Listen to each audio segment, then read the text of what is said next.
Muy bien, hoy es 18 de julio de 2014. Mi nombre es Miguel José Escobar Jiménez. Soy abogado con especialización en Derecho Penal.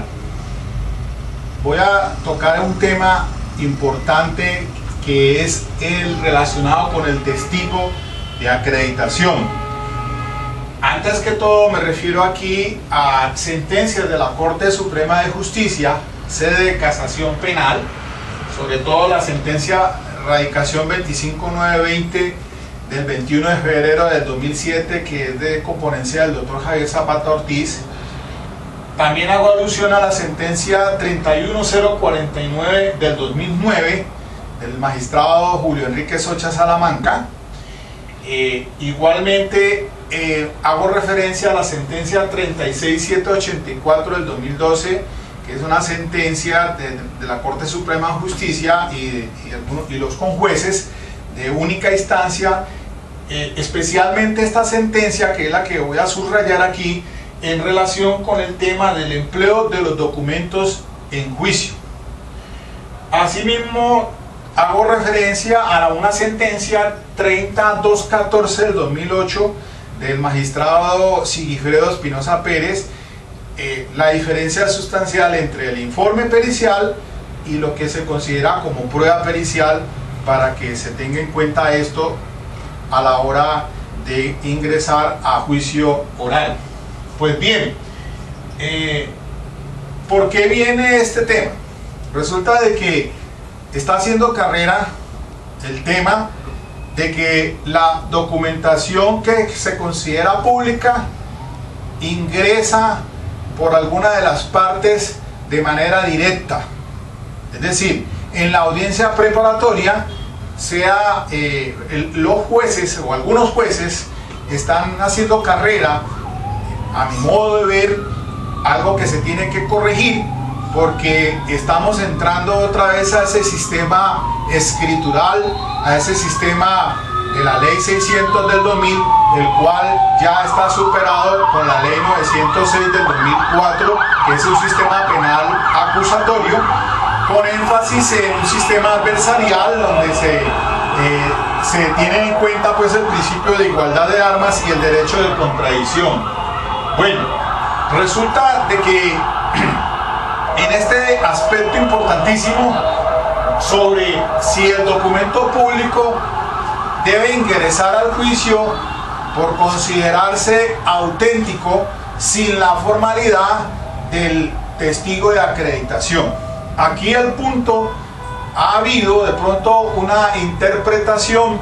matizada o mejor sesgada en relación con las diferentes sentencias que al respecto se ha pronunciado por parte de la Corte Suprema de Justicia, particularmente comenzando con la sentencia 25920 del 2007, que fue el caso del Campín en Bogotá, una sentencia hito trascendental en tres temas, como son el descubrimiento probatorio, el de que vamos a ver, el testigo de acreditación, y el asunto de la autenticidad y de la cuestión de la cadena de custodia y de la legalidad de esos elementos materiales de prueba. Pues bien, el tema, como repito, básicamente es que algunos funcionarios, jueces, están haciendo carrera diciéndole que la Corte Suprema de Justicia ha ido decantando en el entendido de que esos documentos públicos, por ser auténticos, contra los cuales no se haya interpuesto no se haya impugnado por alguna de las partes, entonces entren al juicio sin el debido testigo de acreditación. Pues bien, en este asunto yo comienzo tomando en cuenta la sentencia 25920 del año 2007, porque esa sentencia clarificó el asunto del tema de la documentación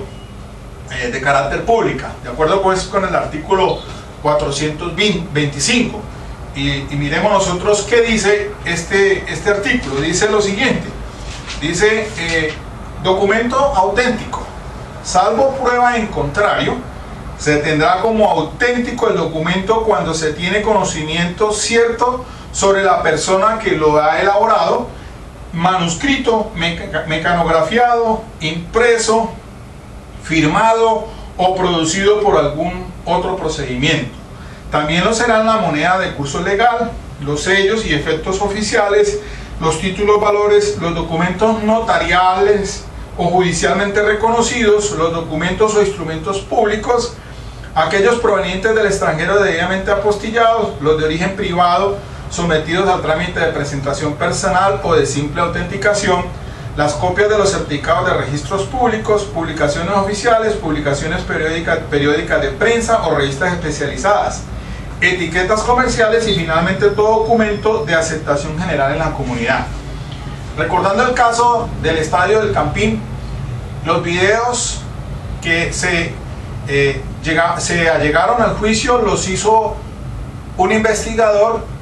el cual entró a juicio como testigo de acreditación por parte de la Fiscalía, y esos videos que se consideran un testigo silente,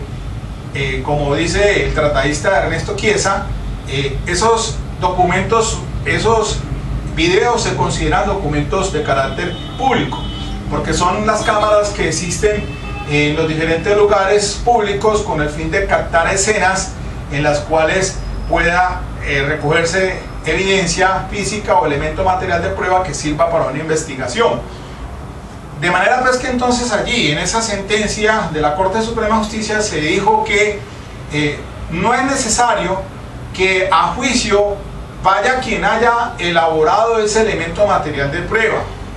es decir, para demostrar su contenido, más que todo, porque son tres los elementos que vamos a ver nosotros por medio de los cuales el testigo de acreditación se tiene que tener en cuenta a efectos de que tenga esa incorporación al juicio como tal. Primero que todo, ese testigo de acreditación pues va a demostrar o a declarar en relación con la forma como se obtuvo el elemento de prueba, de cómo se recogió o cómo se recaudó. Lo otro es en relación con la autenticidad. Y por último, ya lo referido al contenido, porque ahí es otro aspecto diferente del que se tiene que analizar. Pero entonces la Corte Suprema de Justicia, con esa sentencia 25920, ya empezó a clarificar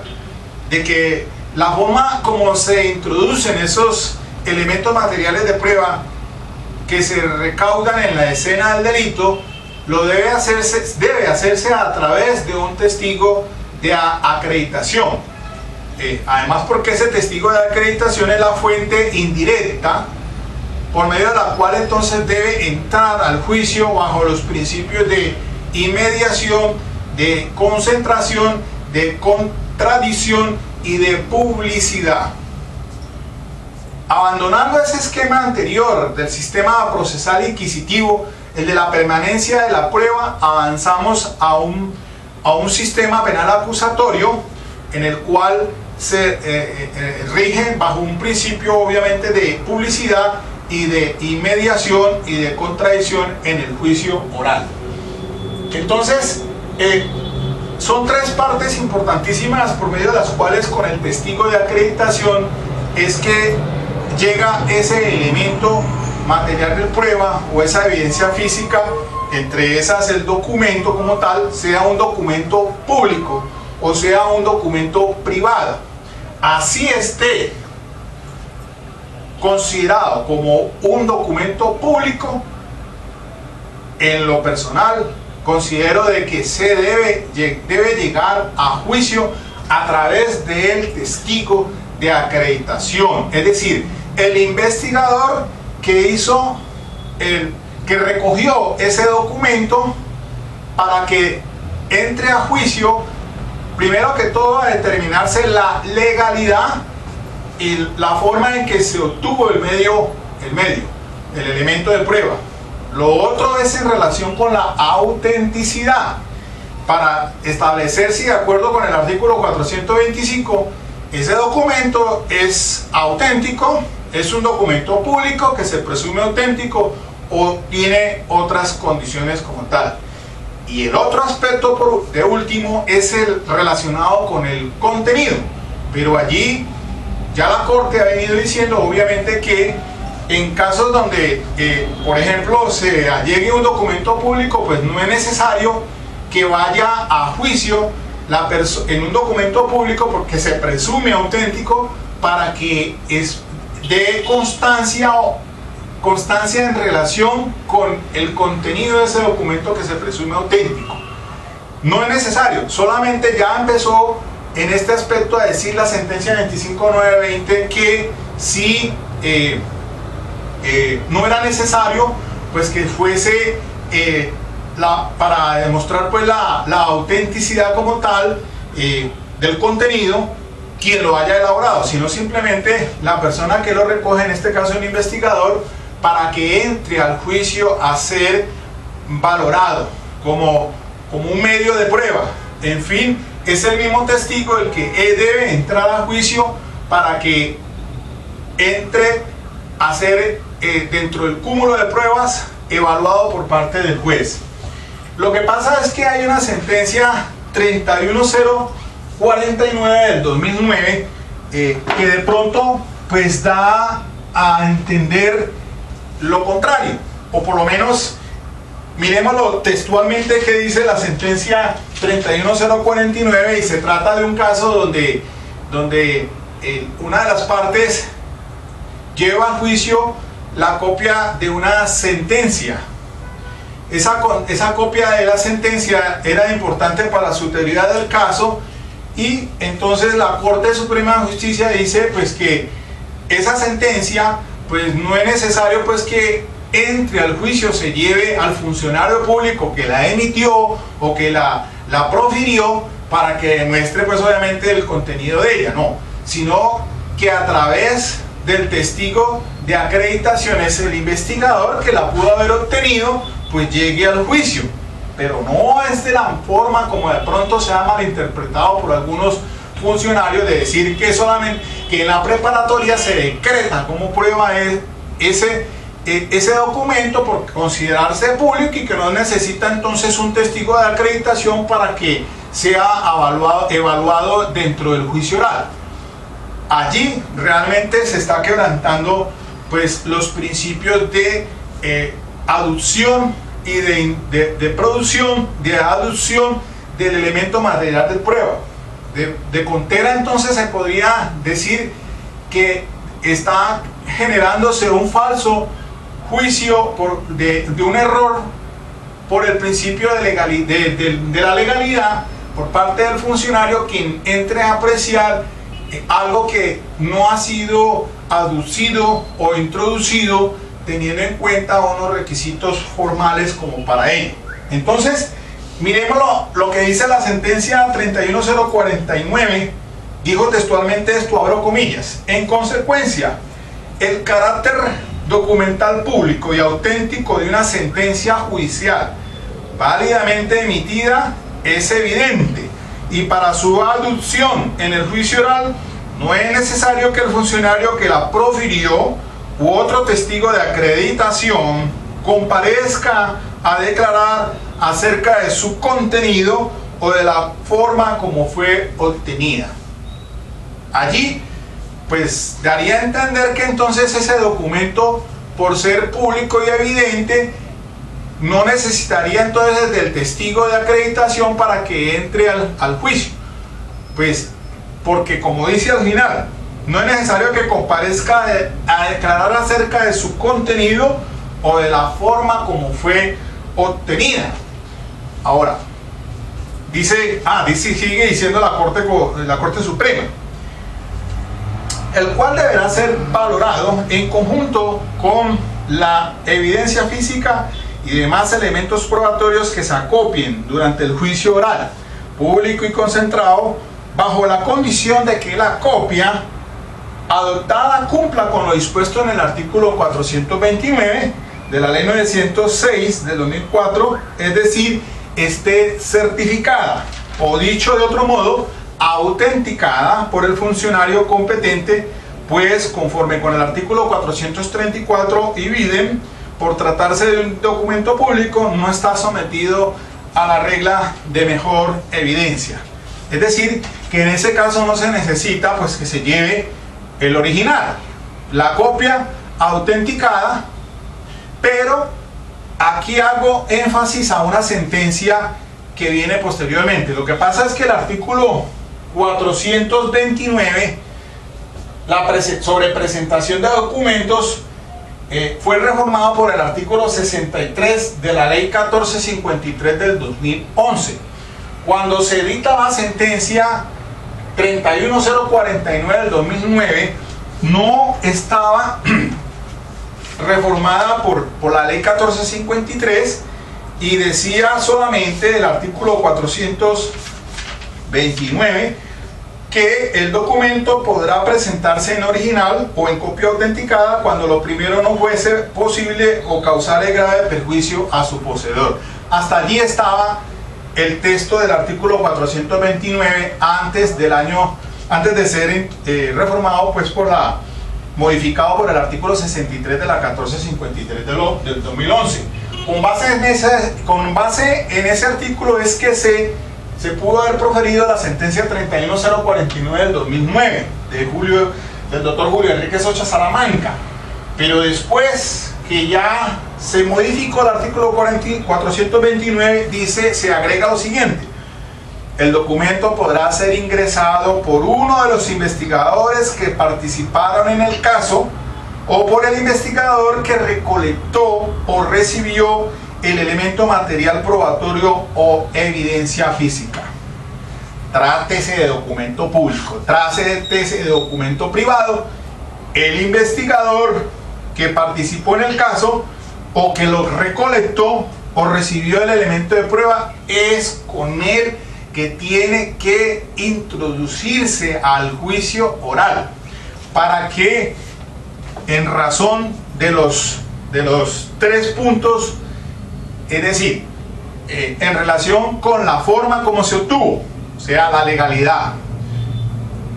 de la autenticidad, y por último, en cuanto a su contenido, pero obviamente que ese investigador no va a dar certificación sobre el contenido, sino en un informe general en relación de lo que se considera tema de prueba o que es objeto del debate. Pues bien, la sentencia de la Corte Suprema de Justicia y con jueces 36784 del 2012 sí manifiesta ya con más claridad lo siguiente. Al punto dice la 36784 lo siguiente: se tiene, abro comillas, se tiene entonces como primera regla para la incorporación de la prueba documental contar con el testigo de acreditación en orden a demostrar su legalidad y licitud del medio, habida cuenta que fijará la forma como se obtuvo, valga decir su procedencia, luego su autenticidad con la claridad sobre si se trata de documentos respecto de los cuales opera o no la presunción a la que alude el artículo 425 del Código de Procedimiento Penal. Es decir, no porque se presuma en este caso, como dice el artículo 425, no es una presunción de jure, o sea, absoluta. Es una presunción que admite prueba en contrario. Entonces, si un juez le dice a uno en la preparatoria, abogado, defensor, usted está diciendo que la fiscalía está presentando el documento público y está pidiendo que lo acredite con un testigo de acreditación. Le dice el funcionario que no es necesario porque ese es un documento público y que si uno tiene alguna objeción en relación con la autenticidad. Es decir, el juez no debe tomar una posición a priori en relación sobre la autenticidad. Él lo que debe permitir es que se decrete esa prueba y que entre al juicio para que si el abogado de la parte, en este caso la defensa, tiene la forma de controvertir bajo el principio de contradicción que ese documento público no es auténtico, lo haga. Pero es sesgada la posición de algunos funcionarios judiciales de decir, como es un documento público, de acuerdo con el 425, un documento público es auténtico, y el abogado entonces en ese momento no lo objeta, porque obviamente pues no es el momento para hacerlo, sino en el juicio, el desarrollo del juicio oral, realizando el derecho de contradicción. Por eso es que el documento público, así sea auténtico, debe ingresar al juicio a través del testigo de acreditación, primero para que se demuestre su legalidad, después su autenticidad y lo del contenido. Mire lo que dice la Corte Suprema. En segundo lugar, una vez agotado lo atinente al conocimiento de la forma como se obtuvo el documento y la autenticidad del mismo, corresponderá al testigo de acreditación hacer público el contenido de este, pero siempre direccionado por los interrogantes que le formule la parte que ha ofrecido la prueba, con el fin de transmitir la información que resulte pertinente con el objeto y el tema de prueba, de modo tal que se haga evidente la necesidad de conocer esos datos para demostrar lo que le interesa a la parte y su relación con los motivos por los cuales se decretó su práctica. Todo lo anterior se realiza a través del testigo de acreditación, cuya finalidad esencial es hacer digna de crédito la prueba documental, llevando al juez la seguridad de que en realidad es lo que se dice ser aparece,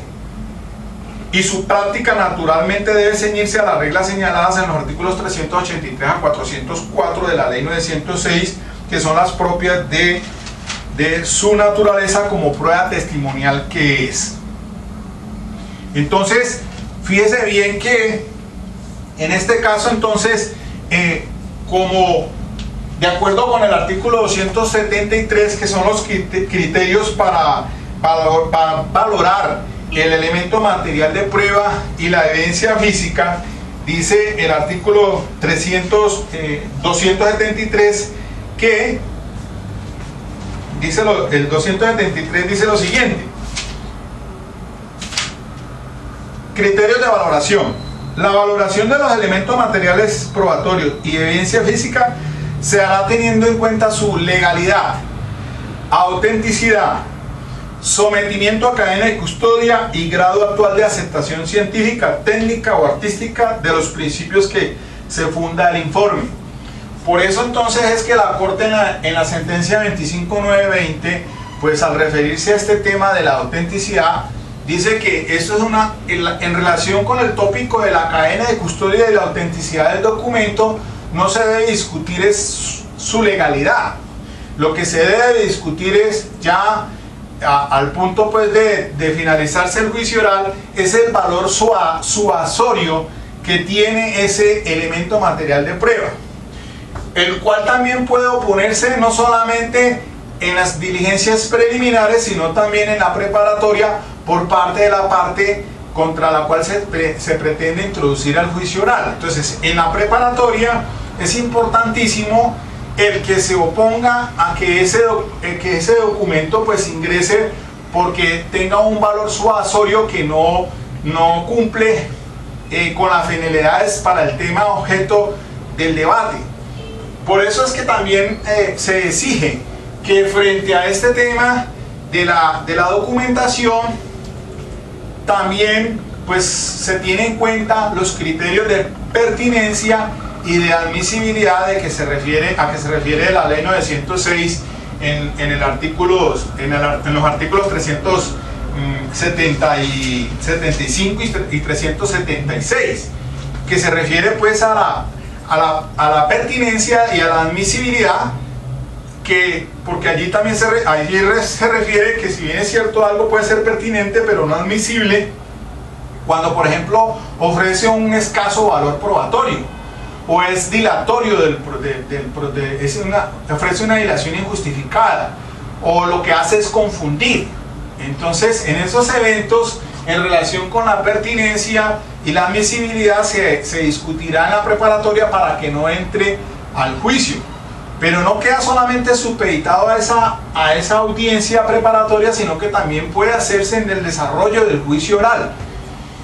De manera pues que en este punto la Corte, como acabo de significar, la Corte Suprema de Justicia pues ha hecho énfasis sobre todo el empleo de los documentos en el juicio de acuerdo con el artículo 431. Antes de que siga adelante con el tema del empleo de los documentos en el juicio y al que se refiere la sentencia 36784 del 2012, me refiero a los artículos 254, que son el de cadena de custodia, y el artículo 255, que se refieren a este tópico de la responsabilidad. Dice el artículo 254, con el fin de demostrar la autenticidad de los elementos materiales de prueba y evidencia física, la cadena de custodia se aplicará teniendo en cuenta los siguientes factores. Lo mismo dice el 255 sobre la responsabilidad. La aplicación de la cadena de custodia es responsabilidad de los servidores públicos que entren en contacto con los elementos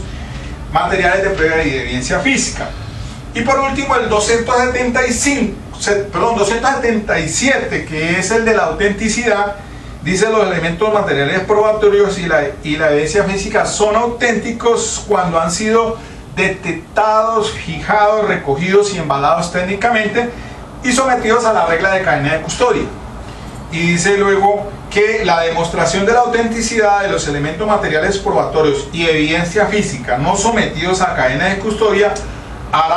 estará a cargo de la parte que lo presente. Claro,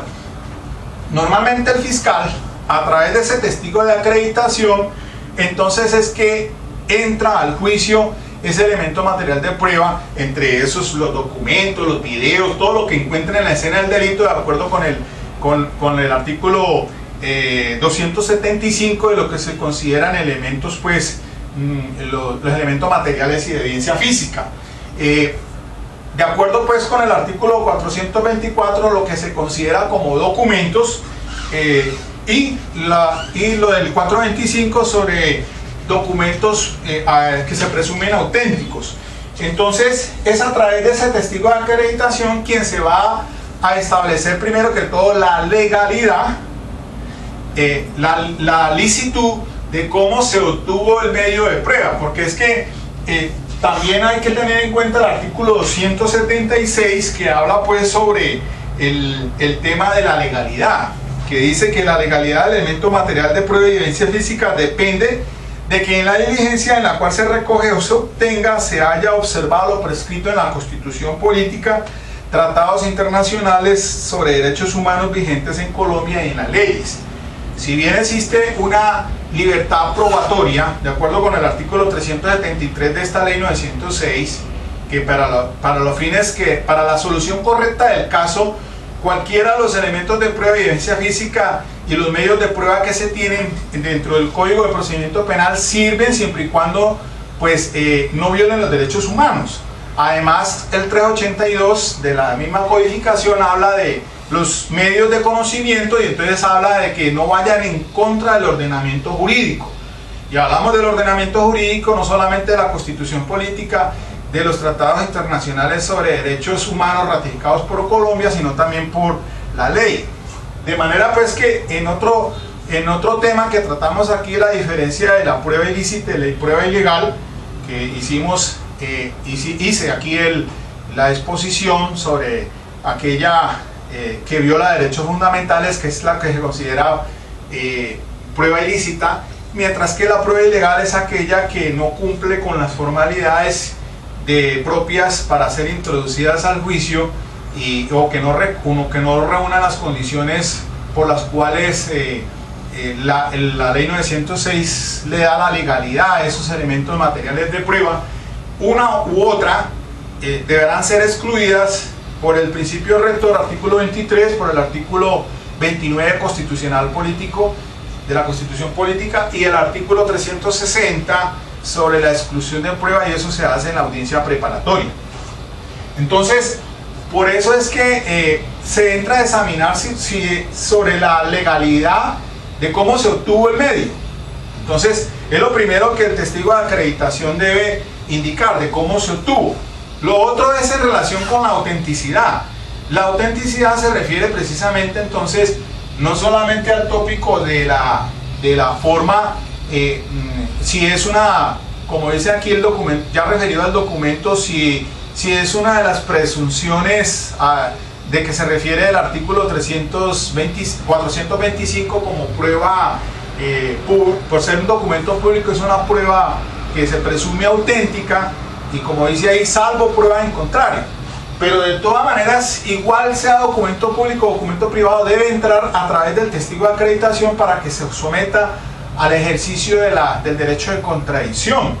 No antes, las partes pues se van a oponer, sobre todo en relación con este tema de la presunción de autenticidad del documento. Ya el otro punto es el referido al contenido. Entonces, pasemos ahora pues a complementar cuando se dice sobre el empleo de los documentos en el juicio. ¿Por qué razón entonces aquí insisto de que se debe llegar a juicio con un testigo de acreditación? Porque la norma dice, el artículo 431 y el 433 también, porque dice, por ejemplo, dice sobre el 431, dice, los documentos escritos, dice 431, empleo de los documentos en juicio. Los documentos escritos serán leídos y exhibidos de modo que todos los que intervienen en la audiencia del juicio oral y público puedan conocer su forma y contenido. Los demás documentos serán exhibidos y proyectados por cualquier medio para que sean conocidos por los intervinientes mencionados. Cuando se requiera, el experto respectivo lo explicará. Este podrá ser interrogado y contrainterrogado como un perito. Y el 433, que es un criterio general, dice: cuando se exhiba un documento con el propósito de ser valorado como prueba y resulte admisible, conforme con lo previsto en el capítulo anterior, deberá presentarse el original del mismo como mejor evidencia de su contenido. Ya el 434 dice que una excepción a la regla de mejor evidencia es el documento público, ¿no? Cuando dice se exceptúa de lo anterior los documentos públicos o los duplicados auténticos o aquellos cuyo original se hubiere extraviado o que se encuentren en poder de uno de los intervinientes, o se trata de documentos voluminosos y solo se requiere una parte o fracción del mismo,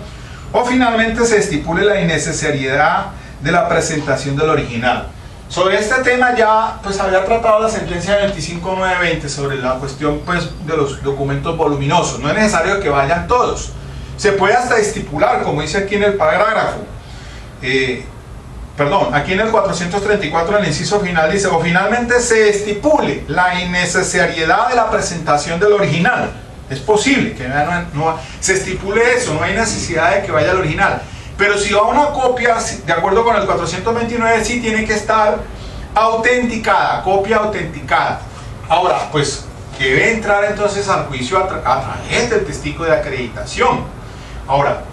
no es necesario que se lean todos esos documentos farragosos, todos esos documentos que se vuelve un sistema aburridor, el que tengan que leerse todo el contenido del texto. No es necesario, solamente, como dice la Corte Suprema de Justicia, el tema que es objeto de prueba, lo que se está discutiendo exclusivamente, y el interrogador tiene que ir haciendo espacio en relación con ese contenido, pero que solamente es objeto de prueba, no todo el documento en sí. Por favor, eso es algo que volveríamos a estos sistemas anteriores escriturales de permanencia de la prueba, pues que ya van en contravía con un sistema estrictamente de sistema acusatorio de tendencia adversarial. De manera pues que esa presentación de documentos, como dice la norma, pues la exhibición del documento en el mismo juicio oral. por parte de quien lo está presentando. Ahora, no porque, repito, y entonces aquí discrepo, la posición que se está haciendo, que se ha ido corriendo entre los juzgados, o por lo menos de algunos funcionarios, decir que como es un documento público se presume auténtico. Y me pasó en audiencia preparatoria cuando le dicen, doctor, pero es que le digo yo al funcionario, ¿con qué testigo de acreditación es que va a entrar al juicio el documento? No, es un documento público y se presume auténtico. O es que usted aquí me puede decir que no, que tiene forma de tachar la falsedad del documento. Pero ¿cómo voy a hacerlo en ese momento, por favor? Yo tendría que tachar las falsedades de ese documento que ingrese al juicio, porque es que es en el juicio en donde se discute y se va a valorar su contenido, o la forma como, primero, la forma como llegó, su autenticidad, y por último su contenido. Es que el testigo de acreditación es el vehículo, el medio, es la prueba indirecta de cómo debe entrar al juicio, porque si nos atenemos a eso, entonces sencillamente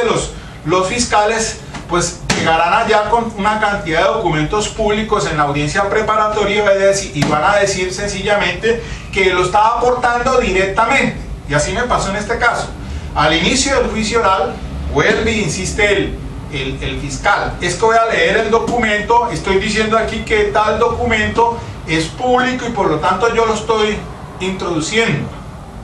¿Cómo así? Y entonces, ¿en qué quedamos con el testigo de acreditación? Si el testigo de acreditación es el que tiene que llevar al juicio para que se ejerza el derecho, pues obviamente de contradicción,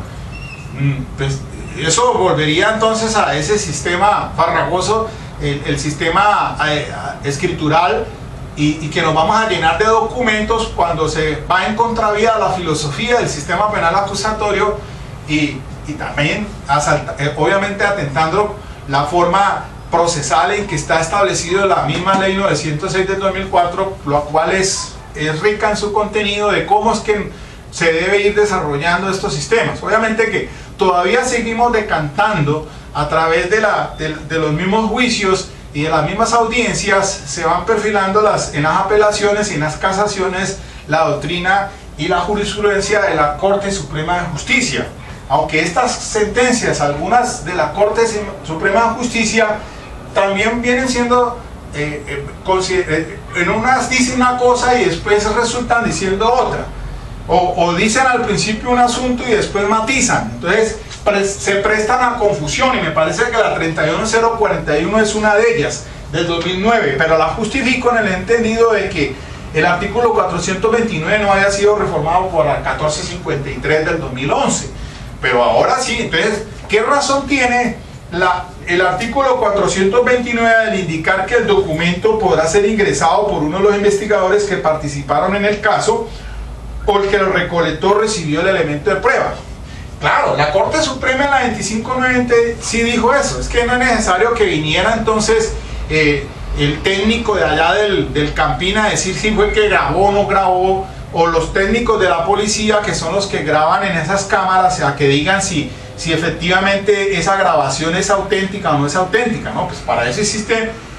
obviamente que ese es un documento que se presume auténtico y si tiene forma de atacarlo por tacharlo de falsedad, pues lo haga el juicio, la defensa, pero entrando al juicio bajo ese conducto regular que es la forma en que se aducen y se producen y se valoran, porque la Corte también lo ha dicho claramente, que una cosa es cómo se produce, y para eso uno puede participar también de acuerdo con los principios rectores que son el artículo 15 y 16 en la construcción del elemento de prueba. Frente a este principio de igualdad de armas, tanto el fiscal como la defensa tienen las mismas herramientas para que puedan llevar bajo su teoría del caso al juicio a demostrar sus pretensiones en igualdad de condiciones. Ahora, miremos que hay una sentencia importante que es la 30-214 del 2008 del doctor Sigifredo Espinosa. La diferencia que hay entre el informe pericial y la prueba pericial. Y semejante confusión se había presentado en ese caso que se trató en casación penal, porque se trató pues de un accidente de tránsito, unas lesiones personales culposas, Y la defensora, pues sí, insistió a través de todo el proceso, porque resulta de que el fiscal y el juez permitieron que solamente que ingresara el dictamen médico legal, el dictamen médico por sí solo, que era, como es un documento público, consideraron allí y dijeron no, entre solo. ¿Para qué es necesario que vaya el perito a decir si ese tipo de lesiones personales y la incapacidad? Semejante adefesio jurídico se presentó allí. Además que también se analizó allí un asunto en que no se hizo un estudio, se hizo un estudio por parte de un funcionario no de la Policía Nacional, relacionado con el vehículo o el automotor que había producido el accidente, sino que se trajeron otro funcionario privado para indicar asuntos relacionados con las condiciones de un vehículo en general. Entonces, la Corte Suprema de Justicia aquí sí trae muy bien el asunto, pues, de que una cosa es el informe pericial y otra cosa es la prueba pericial. El uno es la base, ese informe pericial que presenta el perito, tiene que el perito ir a juicio a declarar para que se considere un acto procesal dentro del juicio oral como tal. Es decir, es prueba pericial porque es un acto procesal que entra al juicio. Cuando él declara en el juicio, en relación con ese informe que presentó, es que entonces entra a hacer la valoración el juez de su contenido como tal, porque es la declaración en sí la que tiene relevancia. Por eso es que la norma de la ley 906 en materia, pues, de los informes que se presentan por parte de la base pericial, el artículo 415 dice en el inciso final: en ningún caso el informe de que trata este artículo será admisible como evidencia si el perito no declara oralmente en el juicio. Ahora, puede suceder que ese informe lo presente incluso en el mismo juicio, no solamente dentro del término que señala aquí el artículo 415, porque dice que dicho informe deberá ser puesto en conocimiento de las demás partes al menos con 5 días de anticipación a la celebración de la audiencia pública en donde se recepcionará la peritación. Ese informe lo que sirve, ese descubrimiento que se hace en la audiencia de acusación y en la audiencia preparatoria por parte de la Fiscalía, cuando denuncia, pues, el informe pericial, ¿es para qué? Para que el defensor, en este caso, pues, planifique el contrainterrogatorio en el juicio oral respecto de lo que va a declarar el perito. Ahora, ese es una base de la opinión pericial. Puede considerarse eso entonces como un documento que sirve para impugnar credibilidad, la impugnación de la credibilidad del perito de acuerdo, pues, con contradicciones que aparezcan en ese informe pericial, porque de pronto en el juicio resulte declarando lo contrario a lo que rindió en su informe, o atacarlo por cualquiera de los otros aspectos ya referidos propiamente a la parte técnica y profesional. Es que aquí también hay que tener en cuenta, pues, que también la diferencia que existe entre el testigo perito y el testigo técnico. Hay una diferenciación allí en relación con eso. Ahora, ese informe también, este informe no solamente puede hacerse de acuerdo con el artículo 415 días antes, sino que también puede hacerse incluso en el mismo juicio oral, pues obviamente para poder ejercer el derecho permitiendo ejercer el derecho de contradicción.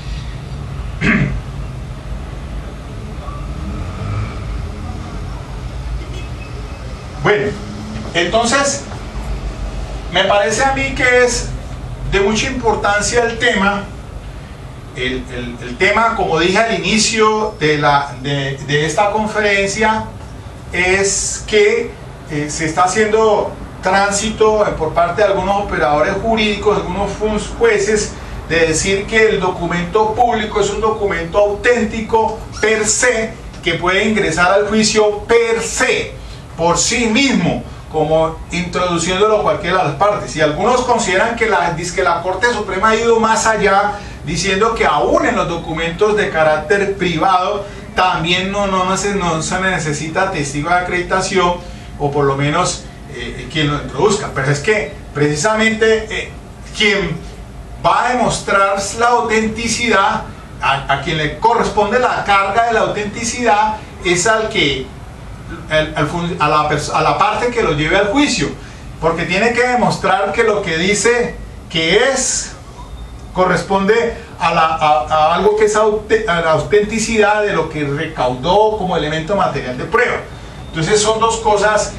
importantes allí, pues porque tratándose de documentos públicos, igual para poder tachar de falsedad, pues debe ingresar al juicio. Ahora, en cuanto a su contenido no se discute. Sí, es cierto, la Corte Suprema de Justicia ha dicho pues, que no deben ir a juicio cuando se tratan de documentos públicos que se presumen auténticos, pues que vaya como en el caso de la copia de la sentencia, que vaya la funcionaria o el funcionario que dictó la sentencia para decidir si es o no es. No. Ahora, obviamente que la Fiscalía normalmente lleva a su investigador y él ejerce cadena de custodia, que es lo que tiene que ver con la autenticidad del elemento de prueba,